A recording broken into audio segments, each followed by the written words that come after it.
Commission meeting for February 25th, 21, and it's 6:41. So we have a new face on our screen, Lisa. Did you want to introduce yourself? Because I'll ask you to call the roll if you're prepared. I can certainly do that. Yes, for an introduction, I am Lisa Ritchie, president. So happy to be part of the team. Many of you know my husband, Ron Ritchie, Public Works Supervisor. So we have a lot of history here in North St. Paul. My daughter actually went to the same elementary school that her grandmother went to, so as well as my husband. So a lot of roots here in North St. Paul, and happy to be part of the team down at City Hall.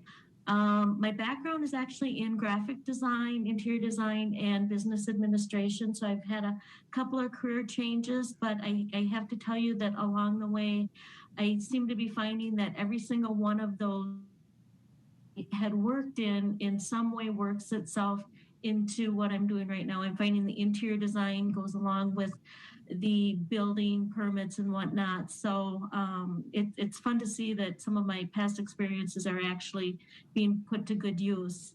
And one other personal note, we have a 24-year-old daughter who's a nurse at Children's Hospital. So that is our pride and joy and the absolute highlight of my life. It's super proud of her. She's been a really good kid for us. So that is, in a nutshell, what I am and who I am.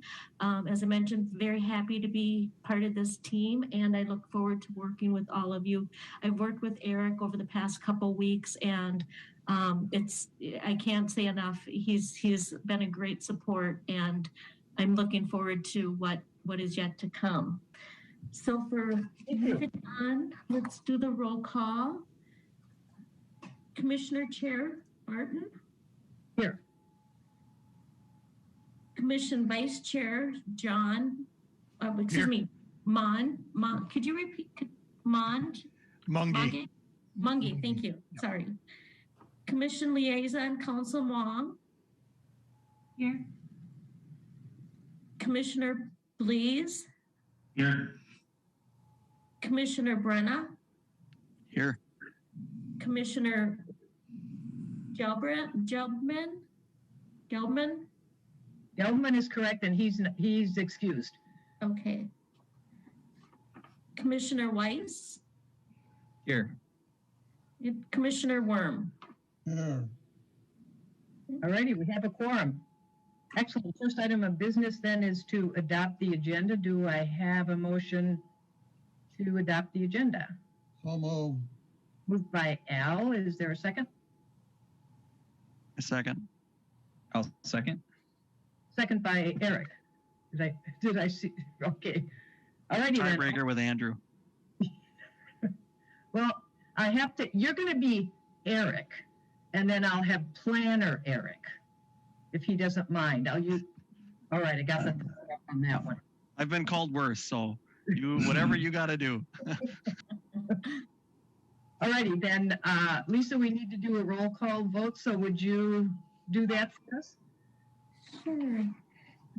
Commissioner Chair Barton. Aye. Vice Chair Commission Mong. Aye. Commission Council Liaison Wong. She's non-voting. Commissioner Blees. Aye. Commissioner Brenna. Aye. Commissioner Commissioner Weiss. Aye. Commissioner Warm. Aye. All righty, that's adopted then. Next item is approval of our February 4th regular meeting minutes. Does anybody have any changes or corrections? I have clarifications. Yes. On page 4 of 16. Okay. On the bottom where the Commissioner Worm stated the lot should be 40 feet wide as described by the Plan Commission last year. I don't think we did that last year. I think we had just discussed it. Yeah, we just discussed it. Yeah, we discussed it, yes. The Yes. next page, Is that all, Al? the next page also, where we decided on the first column, we talked about 50 feet being the acceptable limit. I don't think we did that either. That's the one that we discussed that, yeah, if we were going to reduce it, that's potentially what we'd want to do. But you're right, and we haven't actually settled or proposed anything yet. No, that's all I have. Okay, thank you. I actually had one on page 5. And that, in the paragraph just above the heading table of uses and planner Eric, I just want to clarify because I don't think that totally gets at what you were saying. If you just read your I'm reviewing that sentence. Hang on one second. So reads, it's the paragraph that reads now, Mr. Zoiber stated he assumes this is due to very small lots in downtown and that are less than 20 feet wide. He added these lots would become non-conforming if the lot width requirement is added. And but I think what you were saying was the lot area requirement, because that's what Rick was questioning, was that there was a 0 lot area. Good catch, yeah. So the lot width requirement should be lot area requirement. Right. Yep, good catch. Anybody else?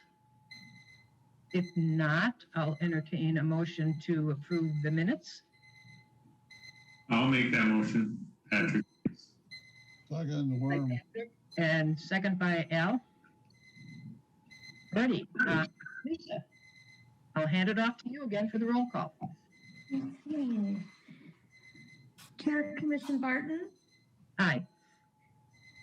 Vice Chair Commission Mong, Aye. Council Liaison Wong. The council liaison is a non-voting, Okay, FYI.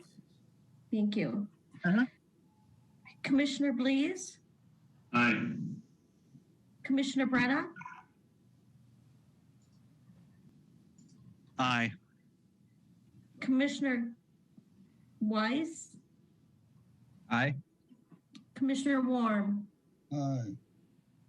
Ready, those are approved. Then the next item is meeting open to the public. So this is the portion of the meeting where if there's somebody in our audience who wants to provide some input to the Planning Commission on something that isn't on the agenda or that we won't be discussing later on, now would be the time for them to do that. So I'm not sure exactly who can see the hands raised, but who's ever monitoring that, if anybody wishes to present anything, now would be the time to raise your hand. This is Scott, I'm not seeing anybody raising hand, and I have also assigned co-hosting to Lisa and Eric, so both of you should be able to see that, but no one has their hand raised at this point. Okey-doke. All right, then we'll move on to the public hearing. We have one public hearing, which is for a change to the planned unit development ordinance. So because we do have some new commissioners, I'll just quickly go through the process that we follow. So the first thing that we'll do is have the staff report from Planner Eric. And then when he's completed, if any commissioners have any specific questions about the staff report, that would be the time to ask them.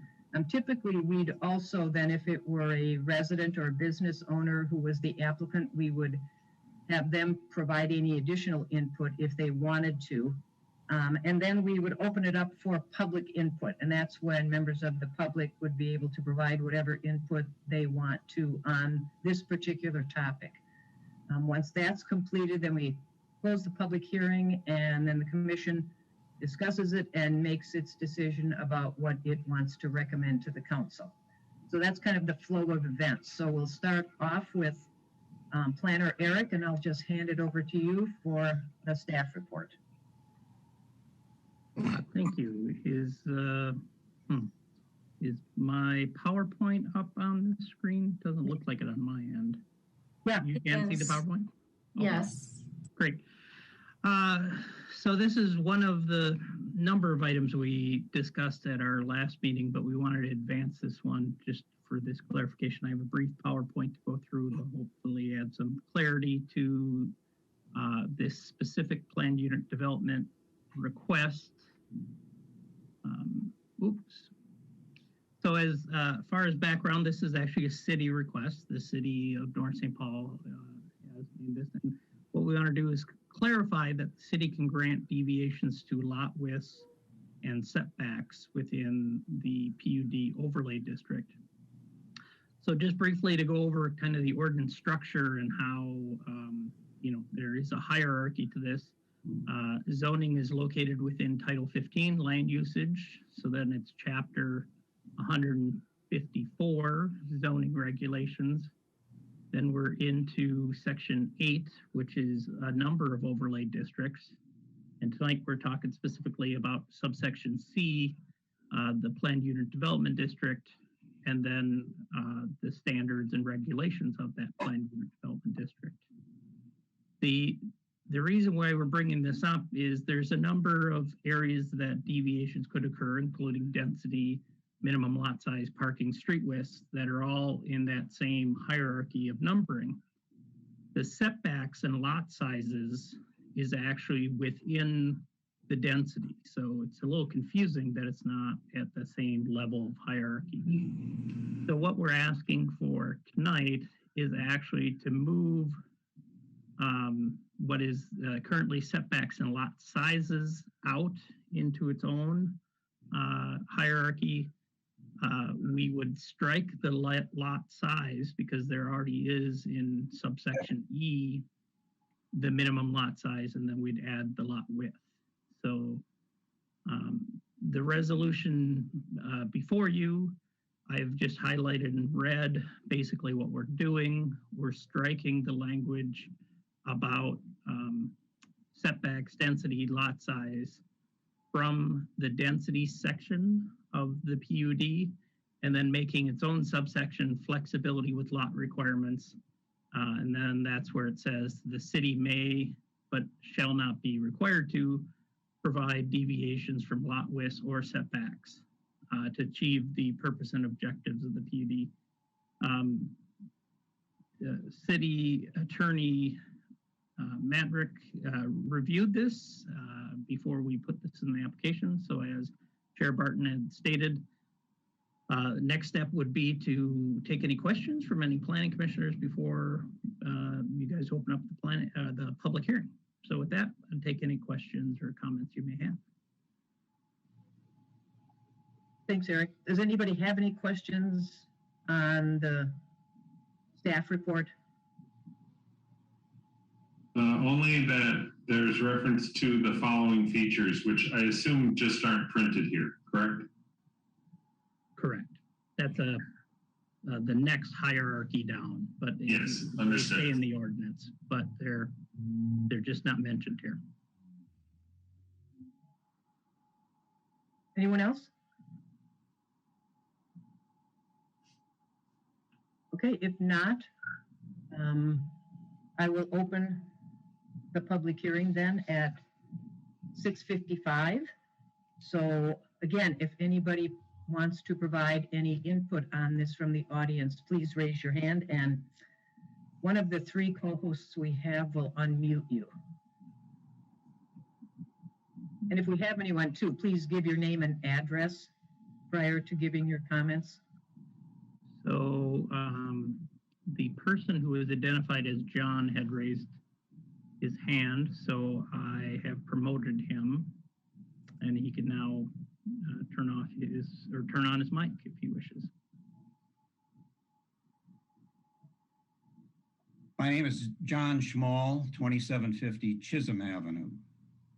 And the presentation of this webinar, I had noticed that I was not muted 10 minutes ago, which is not supposed to occur for outsiders like myself. I should not be even having any microphone showing, but I could have started talking without having to raise my hand, which you might have shut me down at that time.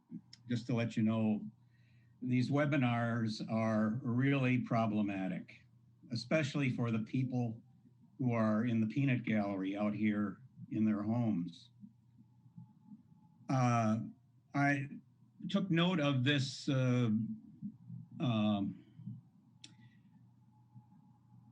presentation on the PUD because of something that happened about 4 years ago. Would you say, Lane, that it was 4 years ago on a garage on 2872 2nd, I don't know, Street or Avenue North? I remember I don't know how long ago it was, but go ahead, John. Okay. Anyway, as background to this, and I'm still in a fog as to how it was possible, there was a resident who was asking for a variance to build an attached garage, or actually attached to a single car garage to make it a double car garage. He asked for a variance, appeared before the Planning Commission, and I recall the chairperson letting him know that a variance was impossible, because if they did, they'd be violating state statute, and it's like the variance police were waiting outside the council chamber to take you all away if you gave the individual a variance. So he was sent packing. Goodbye. He had surveys, he had the plans by an architect, he had everything. He spent a lot of money before appearing before the Planning Commission to get an approval of a variance. He didn't. The very next meeting, he appears again with his presentation to have the garage increased in size. And wonder of wonders, he gets approval. And he did this under the PUD, which I will never in my lifetime understand the PUD. But anyway, in this instance that you now have come up with new paragraphs and whatever it may, may be, was that an action that should not have been given because there was something wrong with the PUD provisions that you had to change it?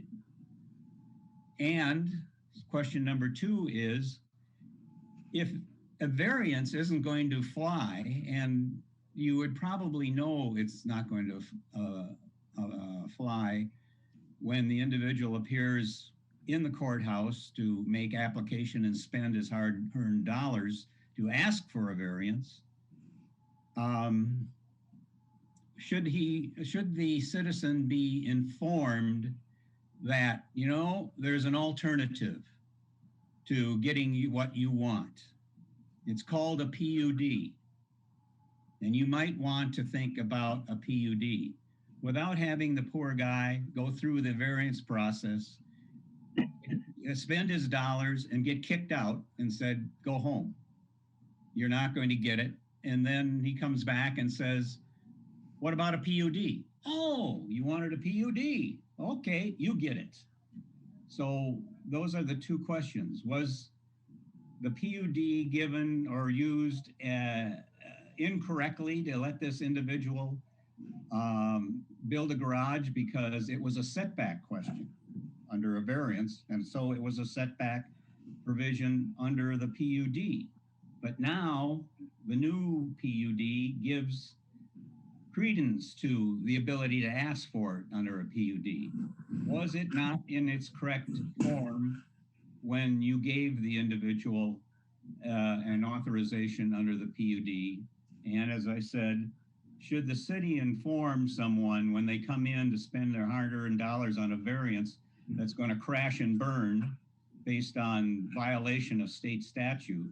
Should that individual not be told at that time, you might want to use a PUD? You're probably guaranteed to get your variance if you use a PUD. Okay, thanks, John. Got the gist of it. Anyone else before we get to answering any of the questions. Any other hands raised?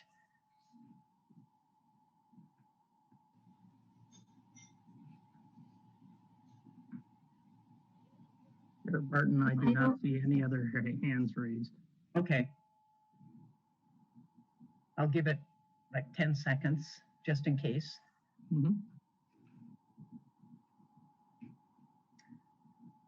Okay, then I'll close the public hearing at 7:01.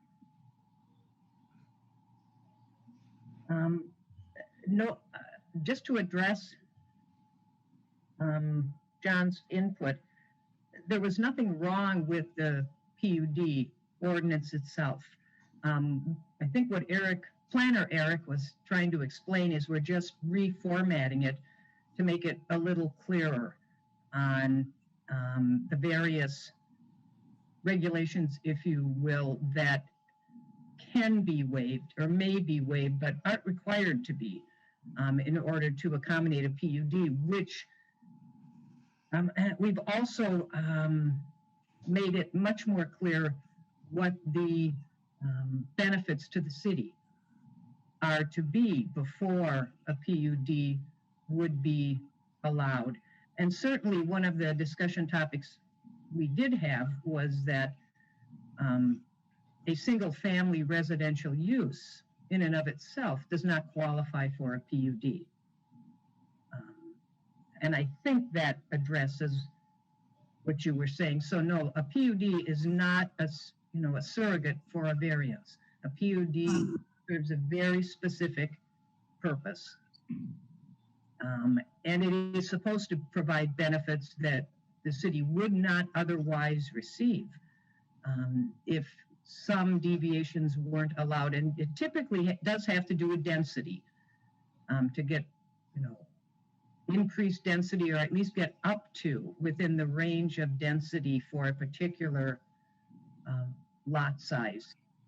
Eric, Planner Eric, did you want to add anything as far as the explanation of behind the recommended reconfiguring, I'll call it that? Yes, a little bit. Chair Barton, thank you very much for that explanation. I do want to clarify one thing you just stated because, I was not here during that variance, so I can't speak to that specific one.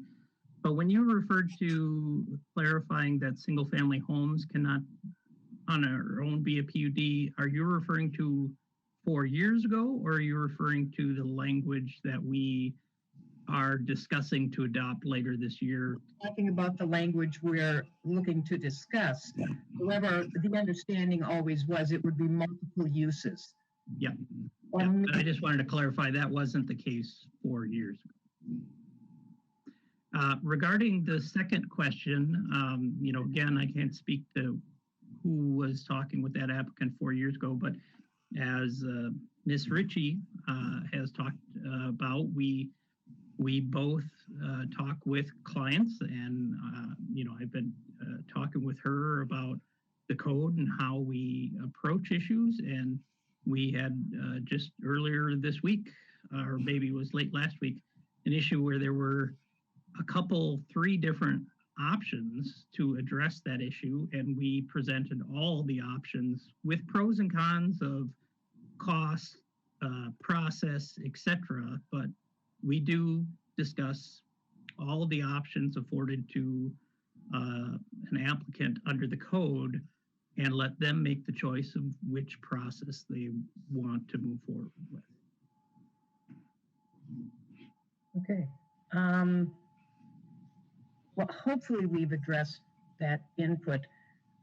Again, we're not making we're not proposing a major change here to this particular portion of the PUD ordinance. It really is just somewhat rearranging and clarifying, just to make it slightly easier to understand, since this is a difficult one.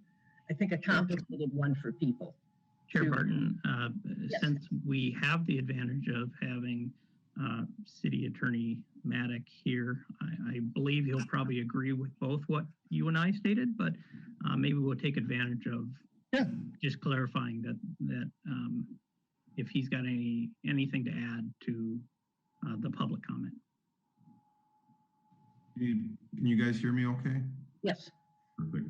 Thank you. No, I agree exactly with the comments. I'm familiar with the application that John was talking about. There was nothing irregular or inappropriate about that. That was an appropriately issued permit. In terms of the amendment that's being made tonight, it is to clarify, it's not adding something new. In practice, we're doing exactly what the amendment says we can do. We just wanted to make it clear, which in my opinion is perfectly appropriate. These codes aren't necessarily written in stone. So if you can make it better and make it clearer, then you should. And that's precisely what we're doing here. So this is not a substantive change. This is we think we can make our code and how we're applying it clearer and easier for the public to use, which I view as a benefit. So I would stand for any questions on it, but that's my view of the amendment before you. Thank you. If I remember right, the one that John was talking about, that was a corner lot and there was a setback for a corner lot.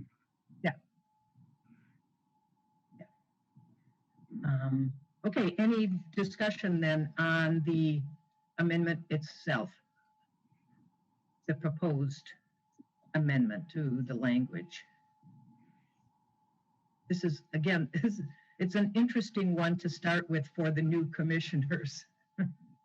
Since, like I say, it is one of the more difficult to get your arms around sections of the zoning code. But maybe also it would help to understand that the PUD really does serve a purpose, and it provides a level of flexibility that isn't provided through really any other type of permit. But again, in return for that flexibility, what the city expects is some quantifiable benefits. And Patrick, that's, I think, what was listed when you asked about that section 1 thing. There were some things following that's where all those benefits I think are listed. I think that's where they are. Yeah. So anyway, if there's not any further discussion, I'll entertain a motion to recommend the council approve the proposed amendment to, what section is that? Chapter 154, Section C, Planned Unit Development. Is there a motion? Aye, You're making the motion, John? I'll make the motion. Do I have a second? I'll second it. Al seconds. Any further discussion? Hearing no other discussion, all those in favor will vote aye. Those opposed, nay. When, oops, do we still, oh, there's Lisa, she moved. When Lisa calls the roll. Lisa, I'll give you a hand. Just think of monkey. Mungie is monkey. Just think of that. That helps. It's an odd name, so believe me, there's lots of difference, so don't worry about it. But monkey usually helps people. Unmute yourself, Lisa.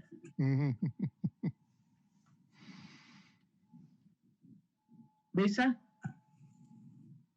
Unmute. You're muted. Yeah, got it. Sorry. Okay. Chair Barton, Aye.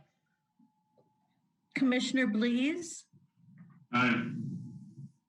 Commissioner Brennan, Aye.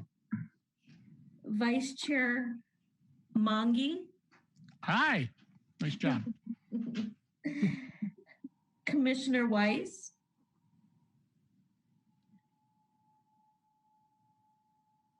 Commissioner Weiss. Aye. Frozen. Okay. Uh-oh. Can you hear me? Yeah. All right. Aye. Sorry about that. Commissioner Warm, Aye. Alrighty, thank you. That's recommended. That'll go to the council. It probably will go to the next meeting. It's pretty, I'm guessing it's pretty basic. You're Barton, correct. It's going to go on the agenda for next Tuesday, March 2nd. Okay, thank you. Alrighty, then we have no other business action items or recommendations, so we go into our training session. And as we've already learned, we have the city attorney here, Mr. Maddock, and I'm sure he has a big slideshow, maybe some animation and so forth for us to watch. I don't know what he has prepared, but I'll turn it over to you. Perfect. Thank you, Elaine. So I do not have any slideshow or anything. I am technically horrible. I still do paper printouts. Did my training materials get emailed to the Planning Commission? Yes, they did. Emailed earlier today, yes. Perfect, thank you.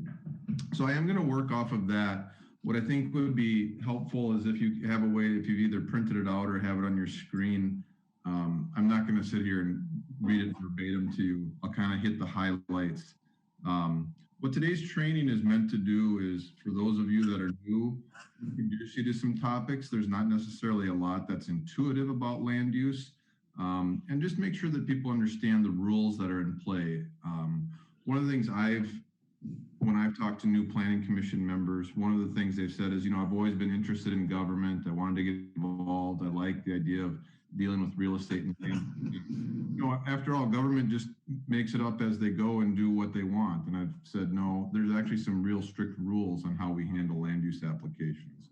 And so what this is meant to do is introduce you to the verbiage, introduce you to the rules, we'll talk about how I believe anyway, when we review things legally, the best way to kind of consider these things and how to apply the facts to your code.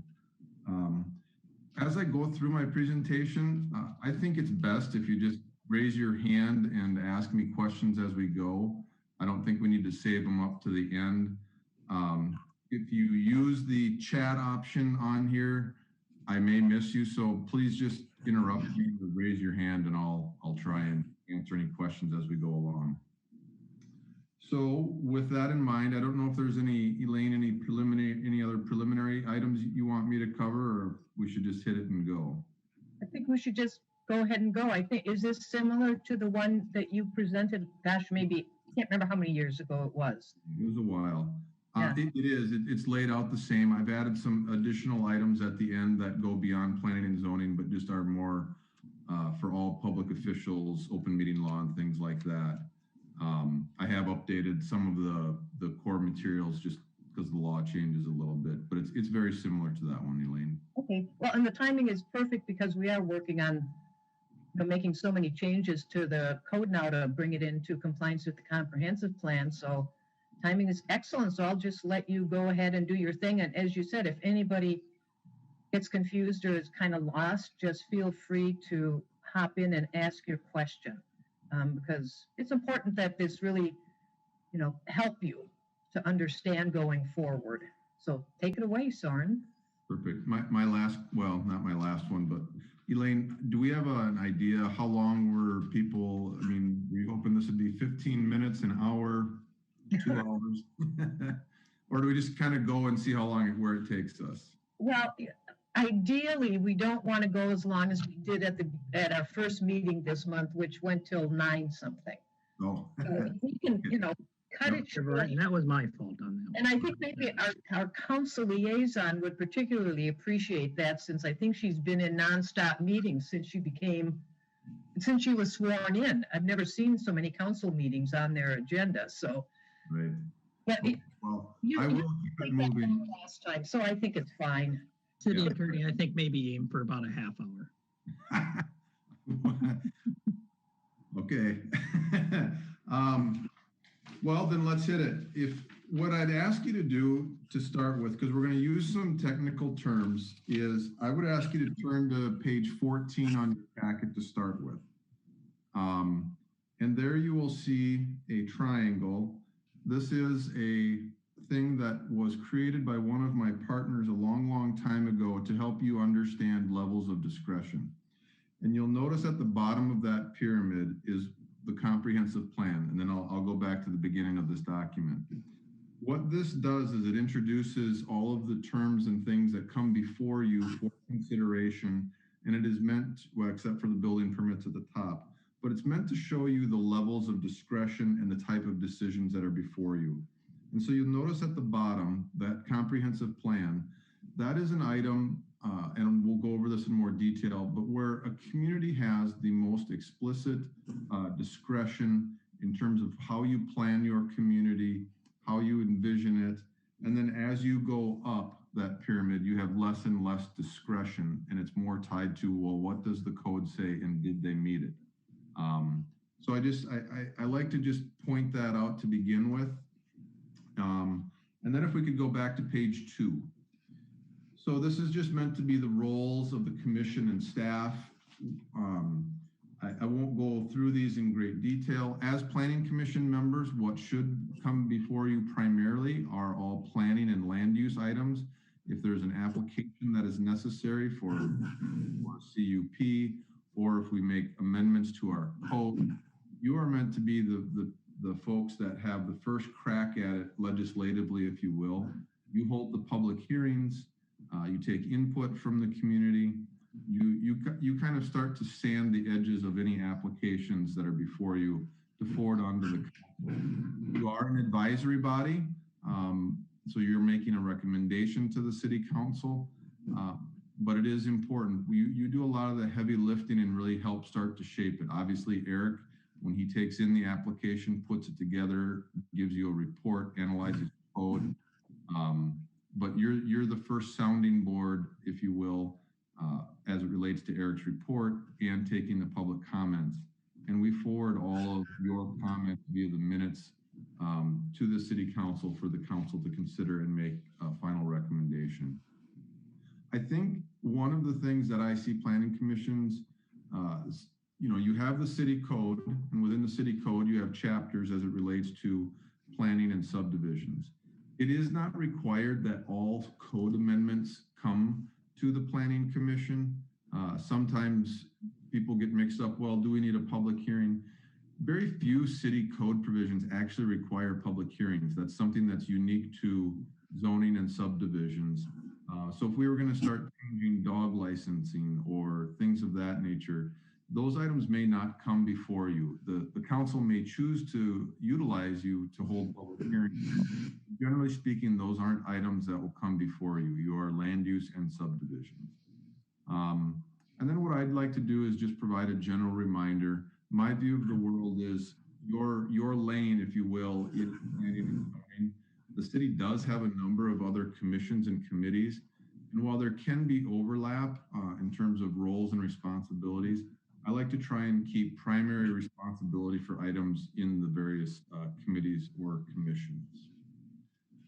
So with that, Eric is going to be primary staff source. If you have questions, Eric typically has legal issues. Once you've been doing this for a while, you can spot, well, this is legal, this is just planning.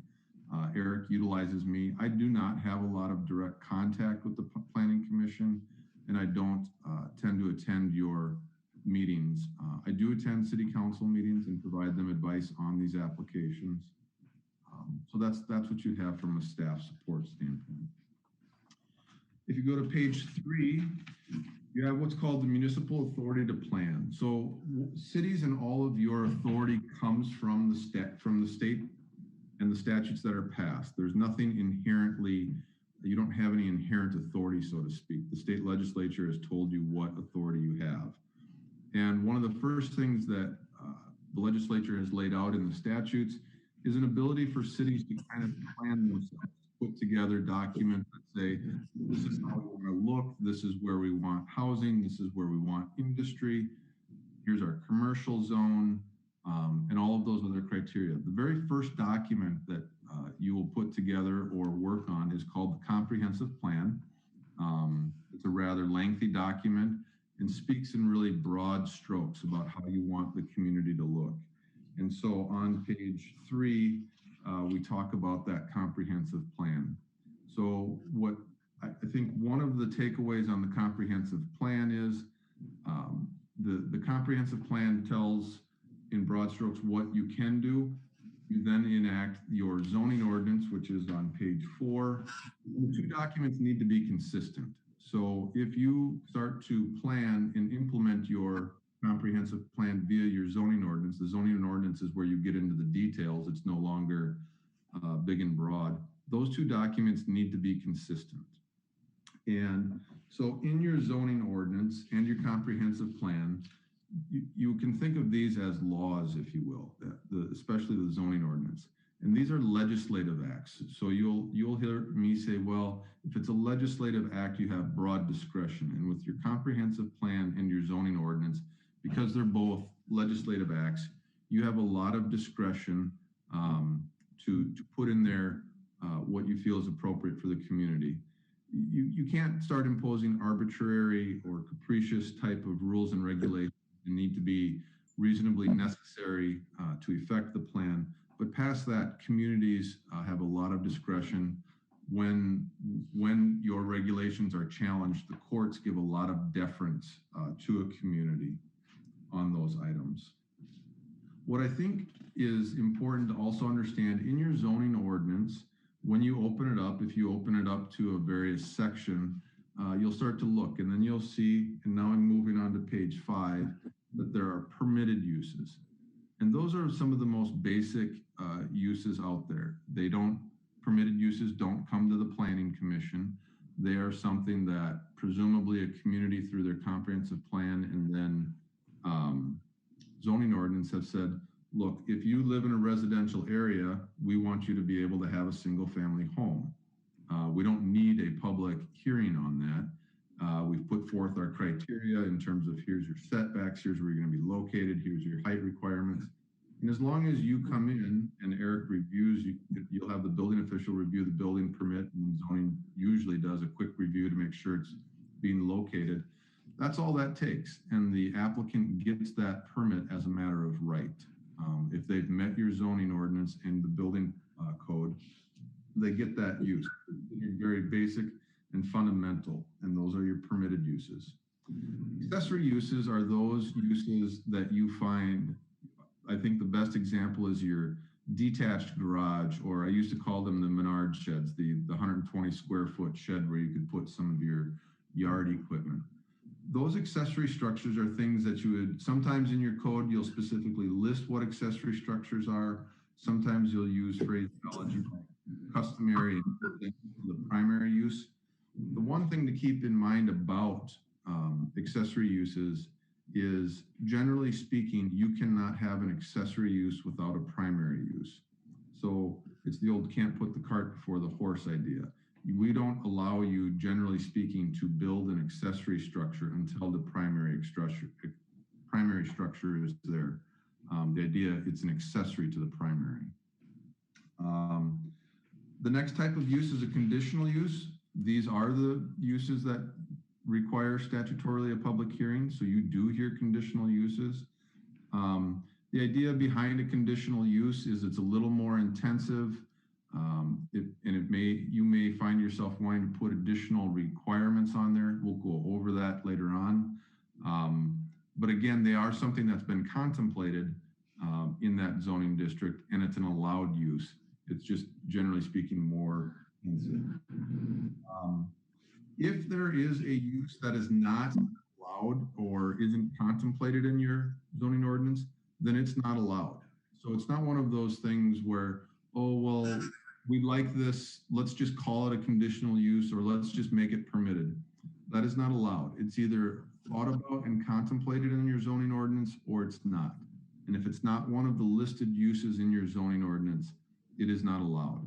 Now, the good thing is somebody can always apply. If you look at it and say, well, this makes sense, they can apply. And like we did tonight with the PUD, we can do a text amendment and add that as an allowed use in that district. The final one you'll notice on page 6 is an interim use permit. Those aren't really used that often. I think it's underutilized. Eric, do you know if North St. Paul has any interim use permits, any categories? Or maybe Elaine, do you remember if we have any IUPs? We've had, years ago, we had requests for some, but quite frankly, it just never was something that I think the council was comfortable with.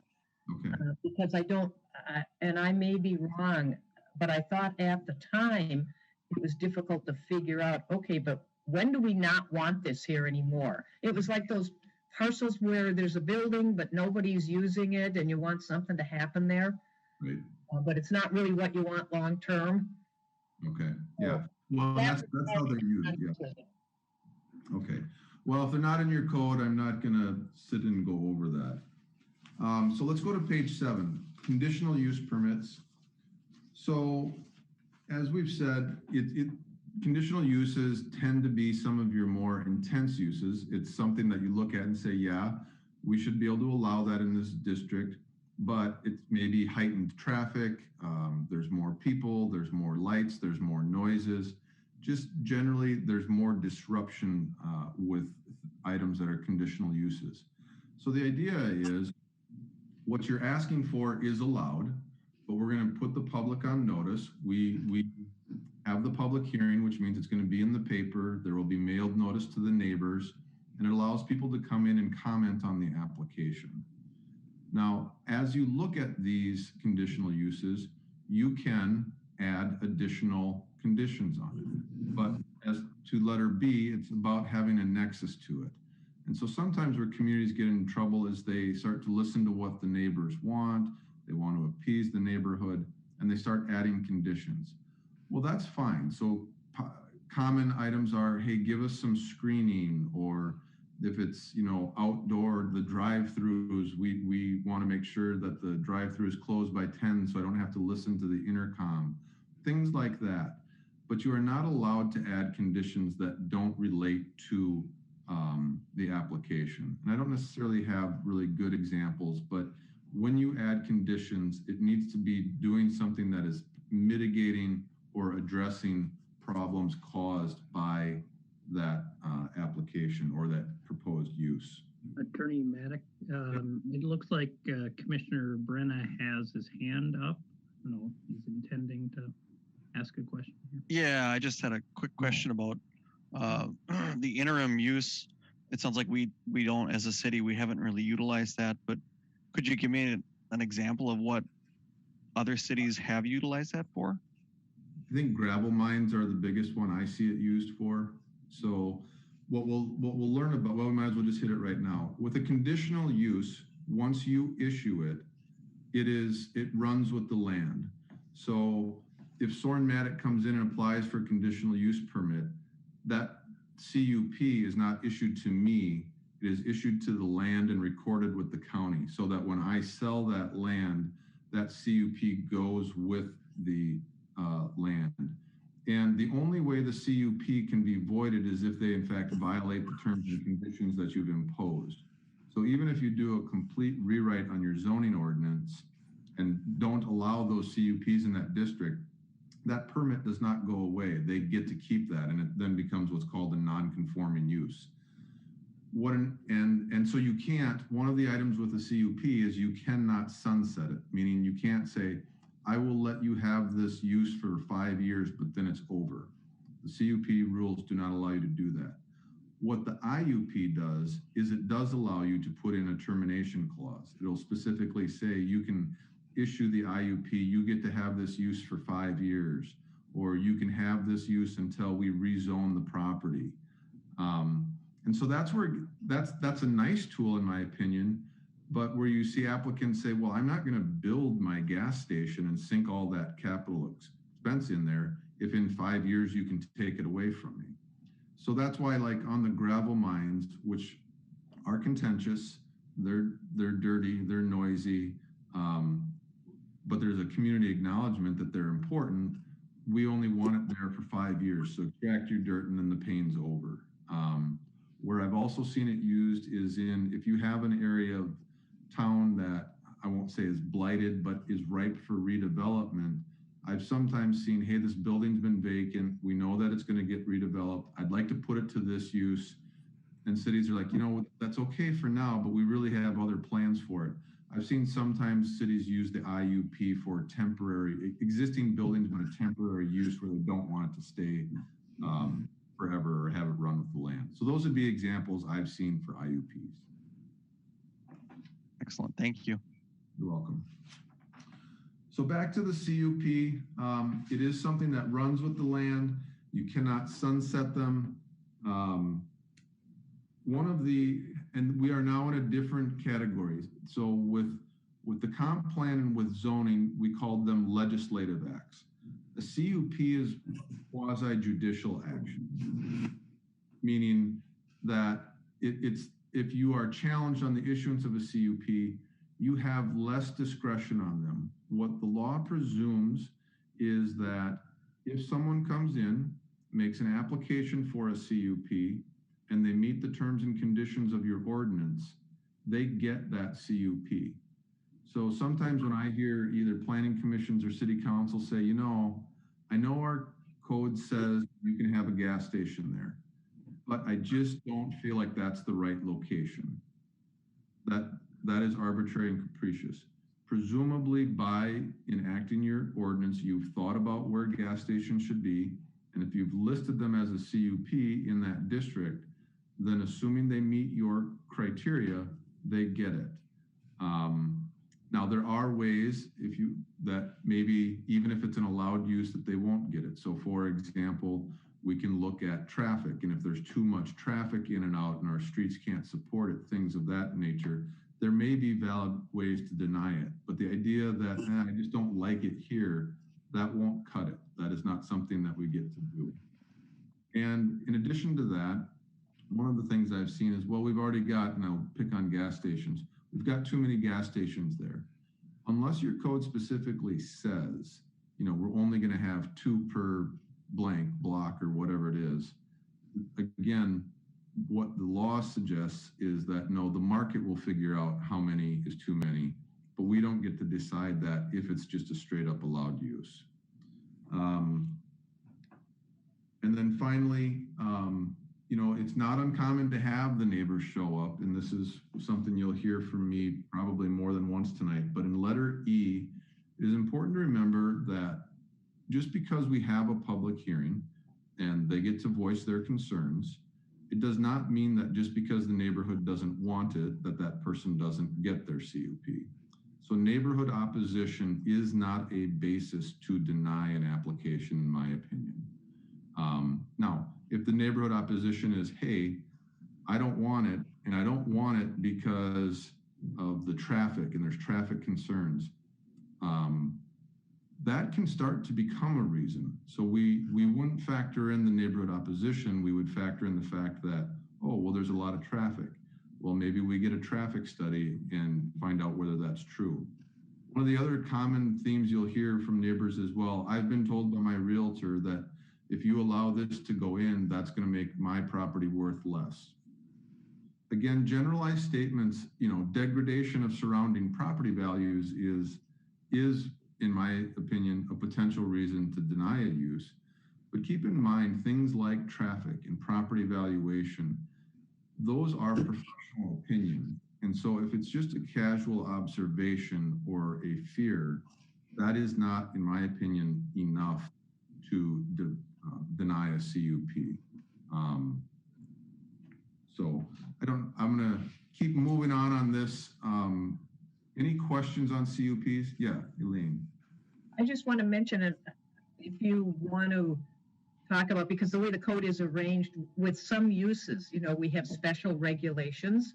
Yeah. We have general regulations that apply to all uses, but for many of the the types of uses that are defined as CUP, like use your gas station, Yeah. we have additional specific regulations that they need to meet, and those are designed to kind of mitigate That's some right. of the more common issues. Is that a fair way No, to that's spot on. That's spot on, Elaine. You know, because not all CUPs are the same. Some lend themselves to require screening. Some may, you know, have other requirements. So that is true. The specific use may have conditions that are specific to it that you don't see on other ones. Okay, going to page 8, variances. So what a variance is someone saying, I know that your rules say I can't do this, put it here, but I need to. And so the variance process is the ability to say, we know that our code says this, but you've made and stated your case as to why you shouldn't have to follow the code strictly.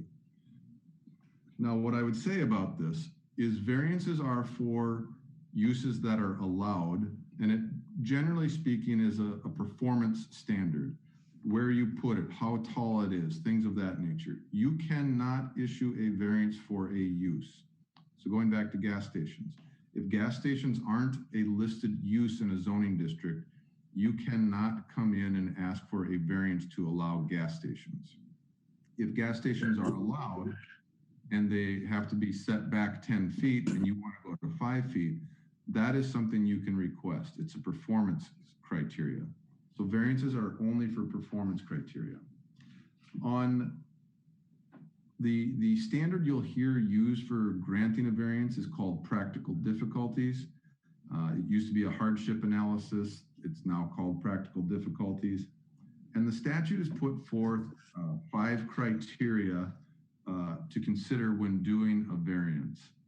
And one of the mistakes I see made on variances is people will look at it and say, well, you know, that makes sense. That seems to fit. That doesn't seem like a big deal. Let's grant the variance. That is an insufficient analysis to grant a variance. So where you will see letter D on page 9 are the statutory criteria. And you'll see there's 2 criteria, and then the third one, which is commonly referred to as the practical difficulty analysis. You do need to go through each and every one of those prongs and answer those questions to validly grant the variance, in addition to your city code requirements, which are listed in E. Some of those get repetitive, but it is necessary to analyze those and explain why you're allowing someone to not comply with your city code. And it's important to take those items seriously. And so if I go to the very first one, it talks about the variance is in harmony with the general intent and purpose of the ordinance.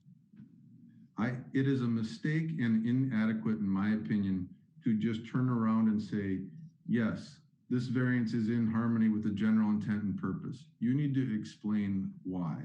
And so for an example, what I would say is if you go back to, if someone wants to build their house and the setback is 10 feet and they want to be at 8 feet. So if they say this variance is in harmony with the general intent of the ordinance, what I would say and what I think the analysis should look like is the applicant proposes to build a home. This is a residentially zoned area. The use of homes are consistent. These lots were platted back in 1950 and tend to be a bit more narrow based on the size of homes today. They're not building something that's too big. There are other homes that we have seen in this neighborhood that are 5 to 8 feet. This variance is in keeping with that area. Something along those lines that shows you have actually thought about how the proposed use, where they're going to put it, and why it's in keeping with it. So there needs to be a particular analysis when you grant the variance. And what the courts have said is, look, if you're going to allow someone an exception to the law, something that everyone else has done, you need to adequately explain why. And the burden is on the applicant to show why they should be granted this variance. Questions on variances? I've heard a lot of, when I've done these trainings, well, can't we just grant it? There is a legal criteria for variances. And one of the things, what I've done in, I'll say the next level training, is I've come up with scenarios where I actually walk planning commissions through, because usually there's, hey, Soren, can we legally grant it? In my opinion, and what you'll oftentimes hear me say is, yes. Oh, okay, because we were worried we had to deny it. Well, you can deny it. We can get you to yes or no on variances most of the time, but it's a matter of showing your analysis. And again, variances like conditional uses are a quasi judicial action. So you do have some level of discretion, but what the courts have said is you need to explain to us why. We won't second guess your analysis unless it's completely arbitrary and capricious. but you do need to explain yourself. Attorney Maddock, before you move on, maybe I'll give two examples that maybe you could expand on. First, can you put conditions on a variance? And secondly, could the planning commission determine a different variance than what's applied for? In the example you gave was an 8-foot variance. Could the planning commission say, I'm not comfortable with 8, but I'll give you 9? Right. So one, yes, you can put on conditions and oftentimes do, much like a conditional use permit, the conditions you put on have to have a nexus to the request. So, like a very easy one, in my opinion, is if the code doesn't necessarily require screening, but they want to be closer to the property line, to me, it's completely appropriate to require additional screening or additional hedges or berms or something. The idea being, if you're going to get closer to your neighbor, we want to minimize the visual impact. So like screening would be a classic condition that you could add. In terms of changing the request, I do think you can do that, but it's a one-way street. So if it's a 10-foot setback and you've requested 5 feet, I think you can say, I'm not comfortable with that. We'll allow you to have 7, or be 7 feet from the property line. I don't think you could turn around and go to a 0 lot line, because when you notice these public hearings and put out what the request is, presumably you're putting the neighborhood the worst case scenario. So while I think you could give them less than they've asked for, I don't think, or I would get nervous about giving them more than they've asked for. Interesting fact on variances, and this is in the back of the packet too, is you do a public hearing on them. That is because of your city code. The statute does not require a public hearing on variances. It does require it for conditional use permits, but it does not require it for variances. I think it makes sense to have a public hearing on those. And so I'd encourage you to keep that in your code, but it is, strictly speaking, it is not required. Any questions on variances? I'm trying to honor this half hour, but a lawyer with an open mic tends to go. All right. Just have a general question, I guess. And I think, Eric, you were saying at our last meeting where you were going through some of the changes in the code, I think generally if there are a lot of variances that are being applied for, does that tends to say that there's potentially an issue, right, with what the code is actually stating, and that's sort of a bigger issue. So I guess just as a body, are we would probably, variances are probably a very difficult thing to approve. Is that correct to say? Because it would have to be a very specific condition to in order to grant it. Attorney Maddock, before you answer, just to give you a little background, this was actually Planner Purdue when she was here. She prepared a map of like the last 20 years of variances, and then kind of summarized them. Were they setback? Were they lot size? Were they impervious surface? Whatever they were. And that was the discussion we had. But I think you kind of answered it in that you do that analysis of, these are smaller lots, house sizes have gotten bigger. It's not necessarily that you change your code because you're granting a lot of variances, but I think I'll let you answer there. But I think it's a reason to evaluate whether you should consider that. Yeah. Generally speaking, if you find yourself starting to give 4, 5, 6 variances, and they're the same kind of variances, and you're granting them, I would encourage you to just change the code. These are meant to be exceptions, not the rule. Now, with that said, I will say I represent a community, city of Orono, and a lot of their land is on the lakeshore. And, that lakeshore goes like this, and it is really hard to start to deal with setbacks and things of that nature. And so I do see variances, quite a few variances given in that scenario. It's just because it's so hard to plan, because truly each lot is unique. Now, if you go into Plymouth, where I work, you've plowed under a 100-acre cornfield, it is very easy, especially new development, to be able to make those lots fit and everything works out. So I see variances usually where you have some really topographical issues, or when you're trying to redevelop in single family housing. That's where I typically see them, candidly. Thank you very much. Yep. Okay. Page 11, the 60-day rule. I don't need to do too much with this. This is more of a thing that Eric has to deal with and monitor. It's called the 60-day rule, but it could easily be called the 120-day rule. What this says is, look, government, when someone gives you a completed application, and that's the key, completed application, you don't get to slow play this. You are expected to do your business and give this person a fair shot, and we're going to give you up to 120 days. You initially get 60 days, and without the applicant's permission, you can extend it another 60. You have to do that in writing, and you have to state why. It can be brief. Look, this is a complicated application. We're still reviewing it. That's sufficient, and then you get another 60. But at 120, unless the applicant agrees to it, you have to make a decision. And there's just no ifs, ands, or buts. It doesn't matter how hard it is, how much the community or neighbors don't like it. You need to thumb up or thumb down. And the remedy here is, if you do not make a decision, the applicant gets what they've asked for as is. So I won't say it's punitive, but it's a very strict penalty of, hey, don't sit on your hands on these things. And they're serious about this. There are court cases at day 121 that applicant gets what they want. You miss the timeline, they get it. Period. End of story. And Eric takes care of that. This isn't a new law. It's been around for a while. My advice on this is, I have yet to see an application that probably couldn't be rejected as incomplete.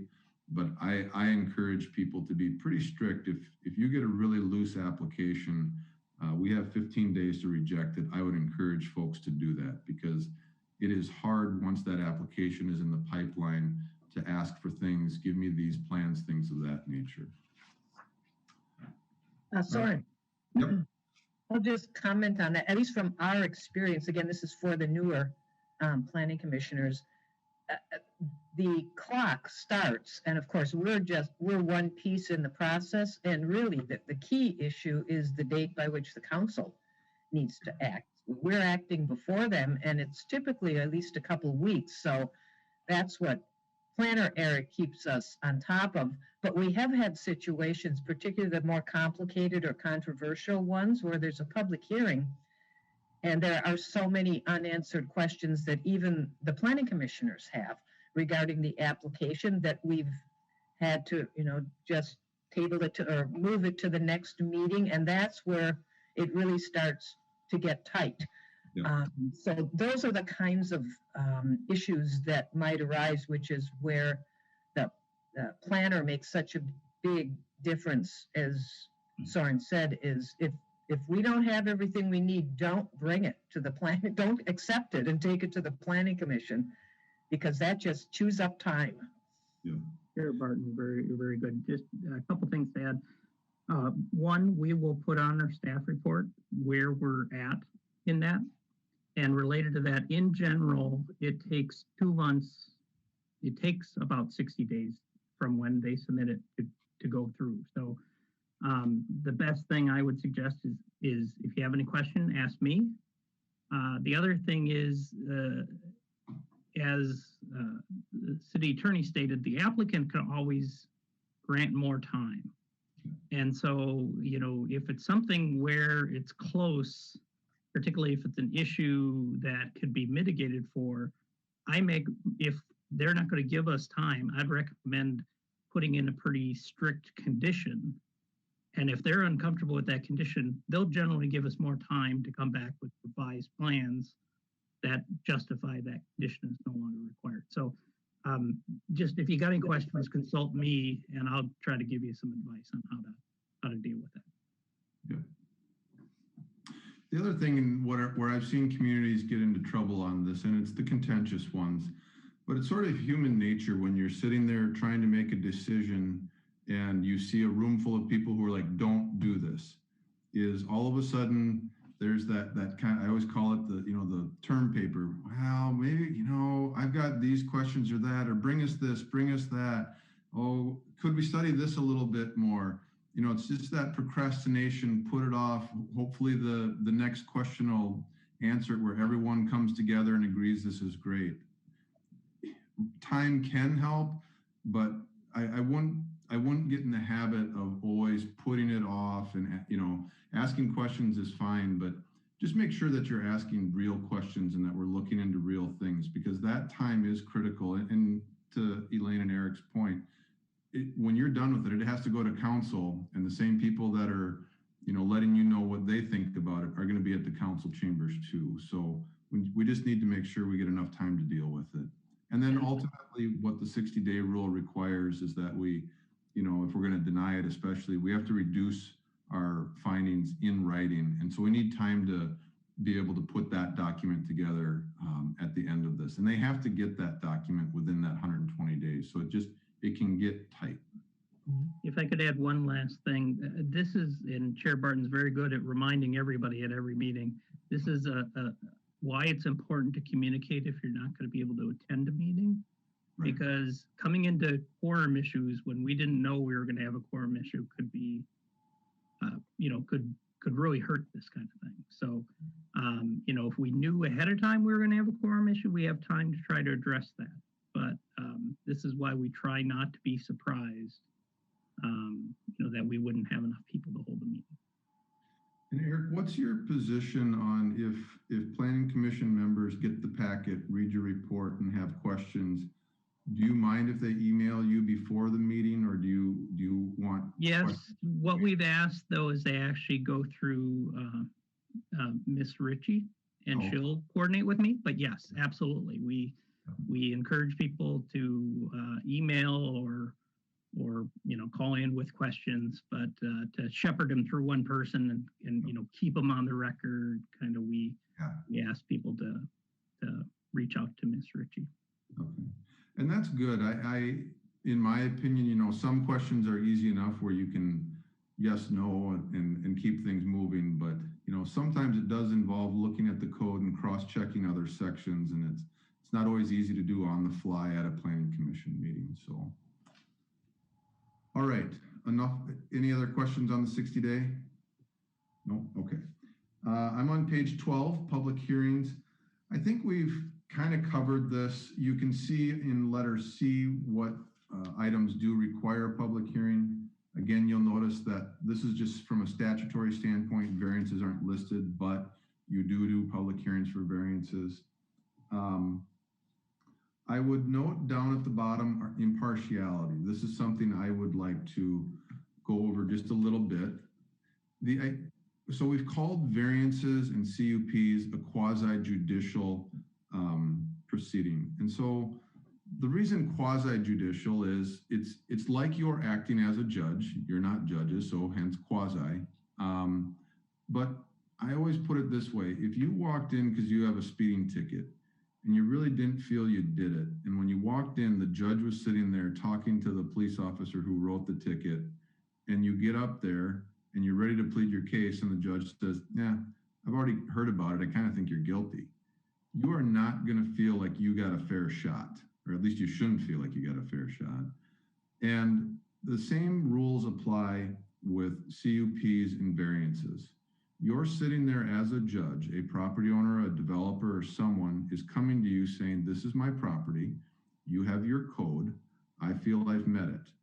You are supposed to show up with a clear mind and give that person a fair shot. You are not to have prejudged it. And so where I see folks get into problems are, well, I was, a planning commissioner or a city council member. Well, I've already heard from the neighborhood. I've heard from 5 people. There's just no way I can support this. Well, you're not giving that applicant a fair shot. Once you've heard the material at that public hearing, well, then it's natural and appropriate to start to form an opinion, but you should not be out forming an opinion or telling folks how you're going to cast your vote until that public hearing has occurred, because it's at that public hearing where you should be taking in the information in a fair and impartial way to make your decision. And I included the case down here. It was pretty egregious conduct. There was a council member in Minneapolis that was before the public hearing lobbying people and telling people, well, never vote for it and things of that nature. But the takeaway should be show up at that public hearing, impartial, without having made up your mind, and give that applicant a fair shot, no matter how many people are in that room yelling at you. All right, page 13, I've used words like quasi-judicial and legislative. If it's the first time you've heard them, it can get complicated. This is meant to just be a quick little grid on the type of action, whether it's legislative or quasi-judicial, what the PC's role is, how the council acts on it, and then vote requirements. So for example, a comp plan requires 4/5 vote at the council level to approve, not just a majority. It requires a supermajority. Speeding along, we've already covered page 14, open meeting law. So I'm on page 15 now. You're governed by it. You are a body that is subject to the rules of the open meeting law. So for example, tonight, although we're being here by Zoom, it is presumed that the public can attend, albeit remotely.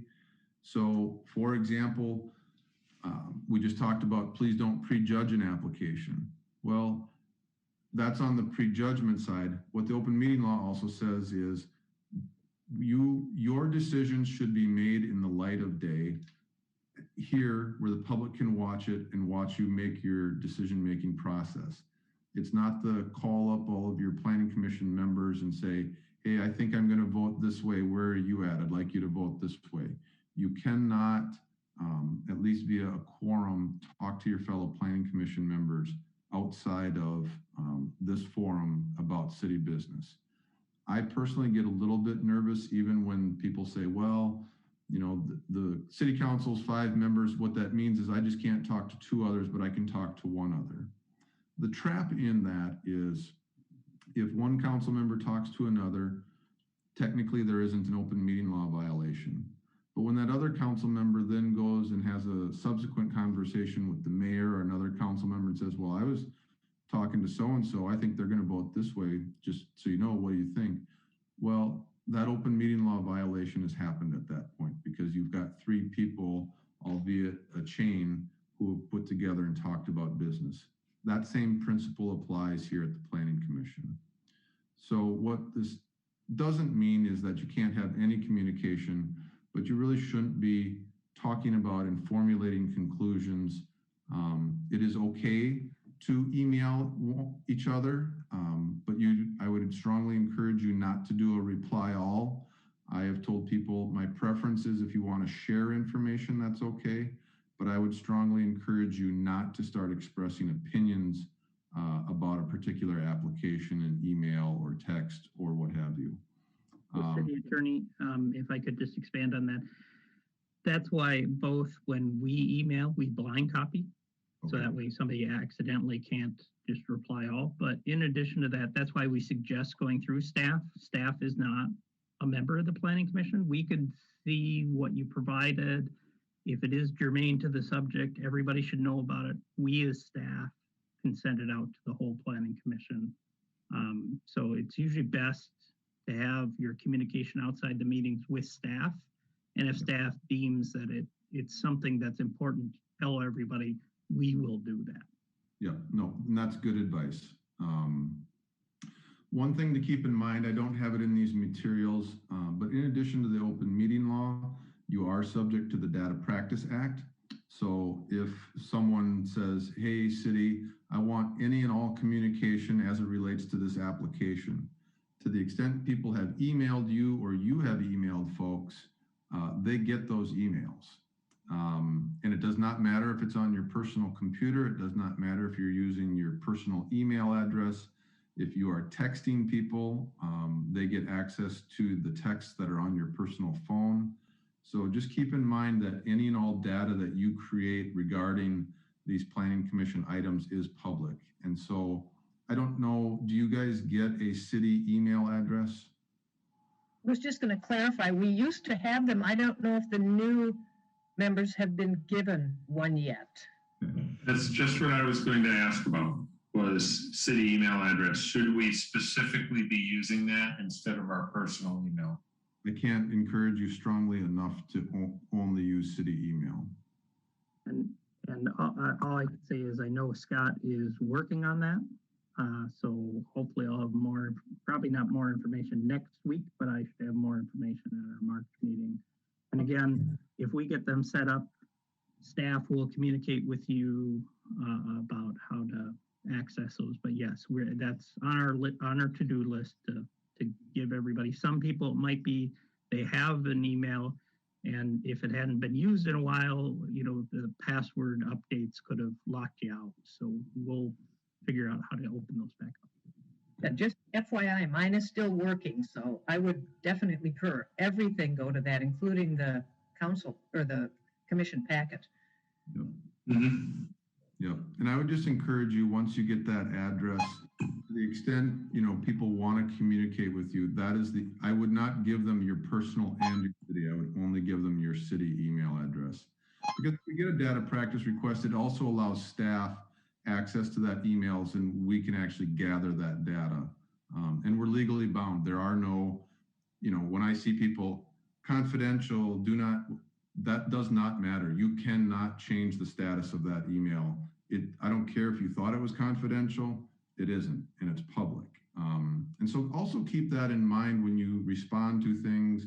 I've seen folks get frustrated and say things that my rule is, unless you want it to, you know, if you're okay with it being on the top fold of the newspaper, that's okay. But if it looks like it should be somewhere else, don't press send. The old brave, the number of 2 a.m. emails that have gone out, people have come to regret. So I would just remind you of that. The last 2 pages I won't go over in any great detail. You guys are subject to the gift law. If all of a sudden a developer comes in and wants to start to wine and dine you, the answer is no. Past that, I really haven't seen too many problems with the gift law. Conflict of interest. If for some reason an application that comes before you, you have a financial stake in, you're out. There is no way for you to vote on that. I think candidly, conflict of interest is pretty common sense. But if your spouse or relative, or if you're a shareholder and you tend to gain financially, you can't vote on it. Family relationship per se does not exclude you to the applicant. I do, however, I counsel very conservatively on conflict of interest. This is a public process. This is government. And I think the integrity of that decision matters a great deal. And so even if there's an appearance of a conflict, I tend to counsel people to abstain from voting on it. So with that, I feel like I kind of pressed the pedal down here at the end, but we did make it through this. One thing, as you guys, you know, kind of start to work through this, it may be worthwhile. I've got a list of, you know, half a dozen or 5 scenarios for variances and conditional use permits. And I lay out the facts, and then we just kind of walk through the criteria, and they're real life ones that I've stolen. I'm not that creative. But we kind of go through that. Look, if you were going to adopt it, what are some findings? Or if you're going to deny it, what would be some findings? And just work through that and start to give you ideas on how to think about these applications. But it may be better to do something like that after you've got a few applications under your belt and have worked through it and formulate questions. So with that, I would conclude unless there are questions. Attorney Maddock, maybe I would ask, do you know of any other common reason why somebody would abstain other than it's a conflict of interest? Well, I can tell you a common reason, but it's not necessarily an adequate reason. It's when there's a room full of people yelling and screaming, you really don't want to be involved or have your name associated with it. So a number of people, well, I'm just not sure. I think I'll just abstain. No, presumably you volunteered and asked to do this job, and that involves a yes or a no vote. So don't abstain just because it's hard and difficult. Past conflict of interest or what I've just described, no, that I haven't seen other abstentions on that. Well, I can tell you that we've had some recent quite controversial ones with rooms full of angry residents and nobody's abstained. So Yeah. that's a good thing. Good. It is. Sometimes you just have to take the hard vote and Yep. It is. I tell you, when I see those hard votes, I'm glad I'm the attorney who gets to just sit back and second guess everything and not have to vote. anyone else have any questions or just lingering questions that popped into your head that you want to ask?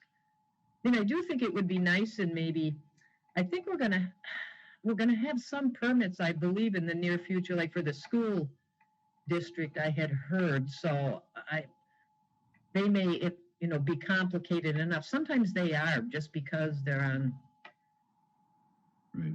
tight fit on their properties.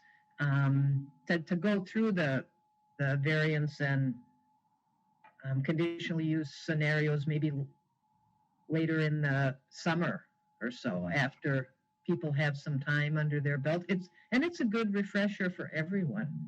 Right. Attorney Maddock, maybe one other one that doesn't come up that often, but is uncomfortable when it comes up. It involves kind of what is the scope of the planning commission, but you may have a developer come in and go, I can't believe that I have to pay X for park dedication. I will not pay that. Could you explain how that's not the purview of the planning commission and how that is determined and or addressed? Yeah, one of the biggest gripes we get from developers are just the fees associated with developing. You do have park dedication in North St. Paul. You have things, it's called whack and sack, your hookup charges, although I think we have recently reduced those. There's building permit fees, there's plan review fees, there's consultant fees. We collect an escrow so that the city reimburses, it gets reimbursed for any money it spends on an application for my services or for Eric's services. All of those are non-negotiables. So park dedication is determined by your code. They may not want to pay it, but it's not something that we turn around and play, let's make a deal. It's a non-negotiable. So it's not like you're buying a car and, well, I know you want this much, but I'll give you something less. That's just not how it works. And one of the reasons we do it that way is because we want to make, one of the tenets of government is we want to make sure everyone's treated the same. And so if we cut a deal with this person over here, then there's an expectation that we maybe cut a deal, or why'd they get that? And we play that one straight. The code says you owe this, that's what you owe. And it's just that simple. Well, just to expand on that a little bit, most of those are adopted annually by the city council as part of their fee schedule. So it's an action of city council to determine that. And that's correct. So the planning commission can't just arbitrarily do that. And then often, like with SAC or WAC or park, there's a professional analysis behind that to determine what is the appropriate and proportional fee. So,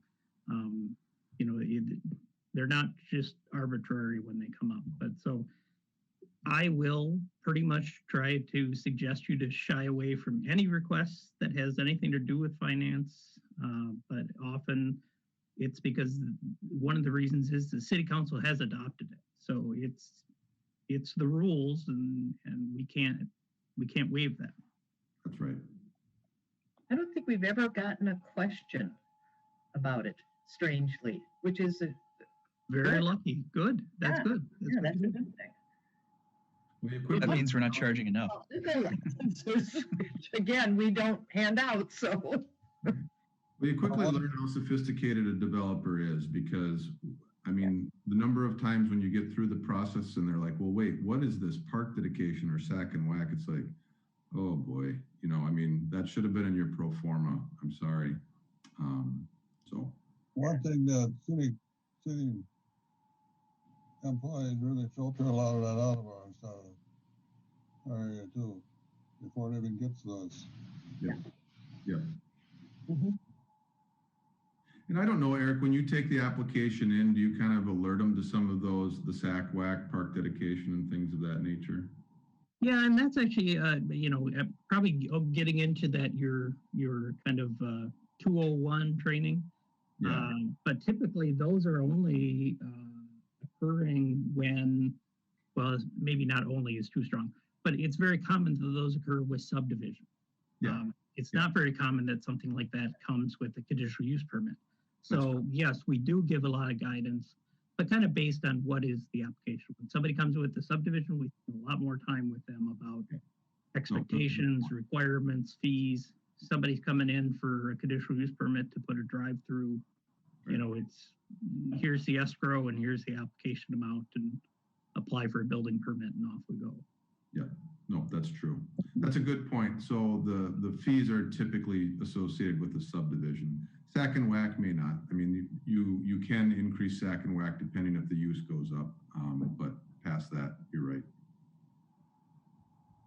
I'd like to ask too, if ever, so I work for the state highway department and I work in an office that would probably never be party to any sort of municipal consent that would come before the city. But I know there's 36 coming through, high 120s coming through. If ever I start to think that there might be a conflict, should I just reach out proactively to you, city attorney or city planner? Probably start with me and I can consult with the city attorney. I would be very concerned if you were a council member and city attorney, you could weigh in, but as a planning commissioner, I don't know how much we'd be asking you to weigh in on those municipal consents. I don't know, city attorney, you got anything? No, I agree. I mean, if there were somehow a project where, you know, your department was the applicant, or if, you know, it was involved the highway or something, we may have to talk about that, but I don't see any problems. I work in the hydraulics unit, so, and I don't know how much hydraulics doesn't usually have to go before the city council for municipal consent, but I just figured I'd throw it out there since you're here and I can ask you about it. So thank you for the info. Yeah. And city attorney, you mentioned that you could come back later, and go through some of those scenarios. I just want to pose this, but, I think it's much more detailed for a later discussion, but the way you did your discretion triangle and the way you talked about the different applications of whether they're quasi-judicial or not. One other issue that comes up often is right-of-way or easements, and that also is tied to subdivision. So you'll get a case where it might be a conditional use permit request and somebody wants, maybe a trail easement. That's not the nexus. No. Or it's very difficult to come up with the nexus. I don't know that. Yeah, so we have what we call exactions, where someone comes in and says, I want to do this on my land, and we say, well, that's fine. And it's usually through the subdivision statute is very clear that we can charge park dedication. We can require you to give us some of your land because you're subdividing and intensifying the use. So you'll see that cities get easements.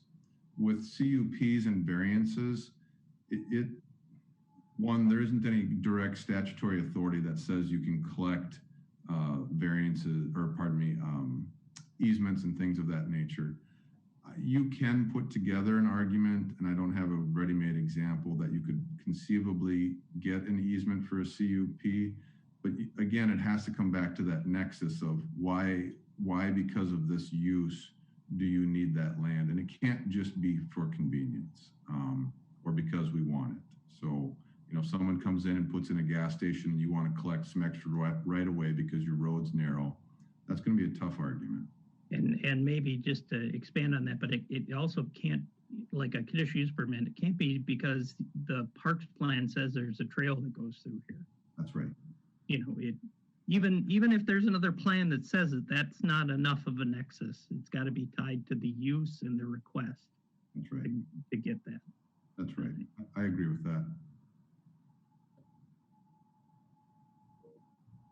Chair Barton, anything else you'd like to bring up?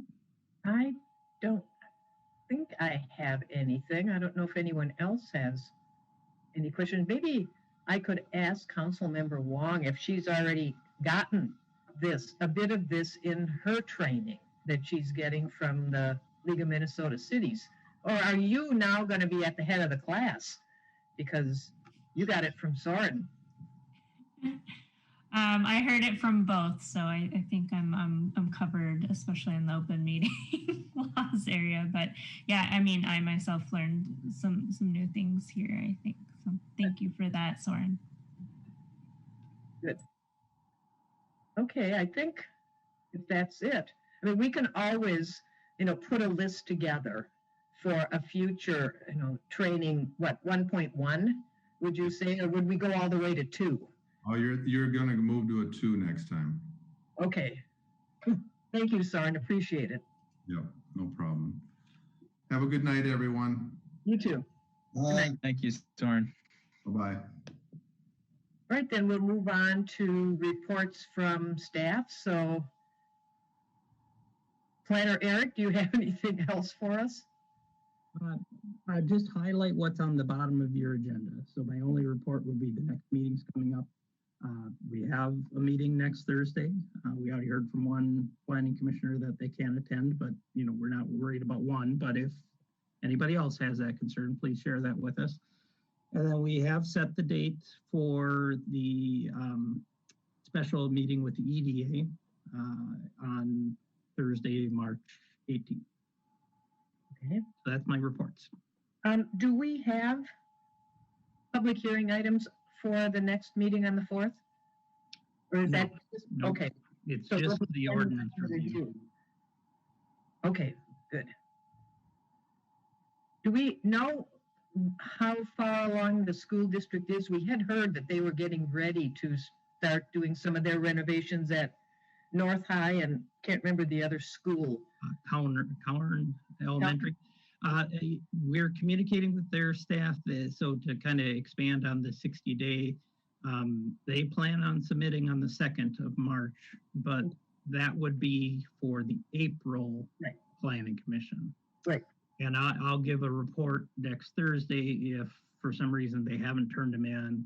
And then in the future, if we deemed it incomplete and it's not going to be on the April meeting, would be in May, we'll share that information. Those are the only 2 applications that we are anticipating, but that would be for the April Planning Commission meeting. All righty. Can I do a little quick step back? Eric, you mentioned the EDA, the meeting with the EDA. What date did you say that is? It's Thursday, March 18th. So 2 weeks after our regular meeting. Okay. I have it on the wrong date on my calendar. That's why I wanted to ask. Well, I think we had originally talked about the, I think it was the 25th, but at our last meeting, Commissioner Gelbman said he has a conflict the 4th week or Thank you. that 3rd week. So that's why we're moving. Yeah. Okay. And I don't think Lisa has anything she wants to add. I don't. That's all right. You don't have to. Actually, Chair Barton, if I could, just to help maybe with the email that Ms. Ritchie sent out earlier this week, we talked a little bit about how agendas are set. Staff, being myself or Ms. Ritchie, we reach out to Chair Barton more regularly and talk about what needs to be on the agenda. A lot of things are applications that are submitted. The report to commissioners section here, this next section, that is the opportunity for everybody else to request something to be put on a future agenda. So it's not just maybe what event you went to or what article you read. If there's anything you want to dive a little deeper into and put on a future agenda, that's the appropriate time to make that statement. Right. Just wanted to clarify Ms. Ritchie's email from earlier in the week. Yeah, we don't want a 4-page agenda. Is that what you're trying to get at? None of us wants that. Trust me. Okay, then we'll go right into reports from commissioners. If anybody has anything they want to bring up, I'll start up in my corner here with Andrew. I do not have anything for tonight. Okay. Although, well, I'll go through this and then I have to backtrack real quickly. Alan. Nothing. Okay. Eric. I have nothing. Patrick. Nothing for me, thank you. John. Nothing. Okay. I don't actually have anything either. Yay. So, but I have to backtrack because generally speaking, when we did reports from commissioners, I'll just let you know this, Lisa. Our council liaison was always listed first so that I would remember to call on them first with any updates or informations that they wanted to share. So now I'm going to backtrack and go back to Councilmember Wong and see if she has anything she wanted to share. I don't think so. Thank you. Thank you, Elaine. But just for future reference, and I know you guys have been doing a lot of other different kind of stuff now, but that's the time when Councilmember Sonic would kind of fill in the planning commissioner maybe on issues that had been recommended and then gone to the council. And then he would just provide an update potentially on what the council decided, or if there was something in the works that potentially the planning commission should prepare to be involved in. So that was kind of why I would always go to him first, just so you know. All right, I don't have anything, so I will, Lisa. Chair Bar, actually, I do have a question or more of a comment. Being as that I'm new to this role, if you have any feedback that you could share with me on what's appropriate for using titles and whatnot and just the proper procedures, I would be very appreciative if you could share any information with me going forward. Okay. We're actually, I know the minutes, when they do the minutes, they always put commissioner in front of everybody, but for the purposes of the meeting, I just prefer to use first names because then I don't have to think as much. For the roll call? Yeah, and with the roll call, I think it's good to do the whole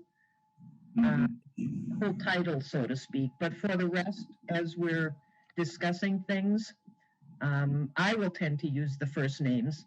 Okay. Sometimes, other than now for Planner Eric, I have to use his title. I would, although I'm glad you brought that up because I've thought about that and wondered if it makes that difficult for the people who actually do compose our minutes. The fact that, because I have noticed they always use Commissioner Mungie or Commissioner Worm, said this, whereas I've used John or Al, and I wonder if they would prefer one that I do that. I mean, it makes it more formal, which is something I tend not to want to institute, but I'm certainly willing to do it. Okay. We don't have that issue. Both on our agenda, we have the full names of the commissioners, and the staff doing the minutes will reach out to us, to our staff, if they have any questions. So Okay. There's no need for that. Okay. Good. I wondered about that when I would read the minutes and think, oh, well, that's not what I said, really. I said, John. Okay, now I'll go back to the important business of adjournment. So do I have a motion to adjourn? Al, it's up to you, bud. Thank you, Al. Usually he jumps right in. I know, he's slow at the uptake tonight. John, I'll second it. And John seconds. I have a motion and a second, so all those in favor will say aye when Lisa calls the roll. If anybody's opposed, they'll say nay. Lisa? Chair Barton, Aye. Commissioner Blees, Aye. Commissioner Brenna, Aye. Vice Chair Mongi. Good job. Thank you. Commissioner Weiss, Aye. Commissioner Warm. Aye. All righty. We're adjourned at 8:26. See you in, I guess, a week. All right. Have a good week. Good night. Thank Night. you. Have a good night. Later. Good night.